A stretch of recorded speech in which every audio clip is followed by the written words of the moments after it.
Seventh question. What is the purpose of malloc and free functions?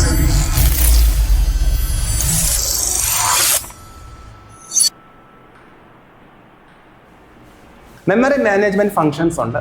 അതിനകത്ത് malloc ഉണ്ട്, realloc ഉണ്ട്, calloc ഉണ്ട്, free ഉണ്ട്. ഇങ്ങനെ ഒത്തിരി ഫംഗ്ഷൻസ് ഇവിടെ ഉണ്ട്. മെമ്മറി മാനേജ്മെന്റിനകത്തുണ്ട്. ഇവിടെ ചോദിച്ചിട്ടുള്ളത് malloc-ഉം ഫ്രീയുമാണ്. അതുകൊണ്ട് തന്നെ അടുത്ത വട്ടം malloc-ന് പകരം realloc ചോദിക്കാൻ ചാൻസ് ഉണ്ട്. സോ നിങ്ങൾ എപ്പോഴും പഠിക്കുമ്പോൾ ശ്രദ്ധിക്കേണ്ട കാര്യം ഇതാണ്.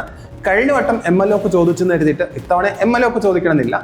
malloc-ഉം ചോദിക്കാം, പകരം realloc-ഓ calloc-ഓ ചോദിക്കും. സോ പഠിക്കുമ്പോൾ അത് നാലും പഠിക്കുക. ഓക്കെ, നമുക്ക് നോക്കാം എന്താണ് ഈ malloc എന്ന ഫംഗ്ഷൻ നോക്കാം. പ്രോഗ്രാം റൺ ചെയ്യുന്ന സമയം, ദാറ്റ് ഈസ് റൺ ടൈമിൽ മെമ്മറിക്കകത്ത് സ്പേസ് നമുക്ക് ആവശ്യമുണ്ടെങ്കിൽ നമുക്ക് ആ മെമ്മറി അലോക്കേഷന് റൺ ടൈമിൽ തന്നെ എടുക്കാൻ വേണ്ടിയിട്ടാണ് malloc യൂസ് ചെയ്യുന്നത്. സിൻടാക്സ് കണ്ടോ, ഇതാണ് സിൻടാക്സ്. എക്സാമ്പിൾ കണ്ടോ താഴെ, ഈ കാണുന്നത് പോലെ എഴുതുകയാണെങ്കിൽ ഈ പ്രോഗ്രാം റൺ ചെയ്യുന്ന സമയത്തായിരിക്കും ഈ സ്പേസ് അലോക്കേറ്റ് ചെയ്യുന്നത്. ഇവിടെ ഇൻറ്റിജറിന്റെ സൈസ് എത്രയാണ്, എത്ര ബൈറ്റ്സ് ആണെന്ന് നോക്കിയിട്ട് ഇൻറ്റു 5. ഇപ്പോൾ ഇൻറ്റിജറിന്റെ സൈസ് ചില കമ്പൈലർ 2 ബൈറ്റ്സ് എടുക്കുന്നുണ്ട്. അങ്ങനെയാണെങ്കിൽ 2 × 5 10 ബൈറ്റ്സ് ആയിരിക്കും ഇവിടെ മെമ്മറി അലോട്ട് ചെയ്യുന്നത്. അത് പ്രോഗ്രാം റൺ ചെയ്യുന്ന സമയത്താണ്. ഓക്കെ, നെക്സ്റ്റ് വരുന്നത് ഫ്രീ ആണ്.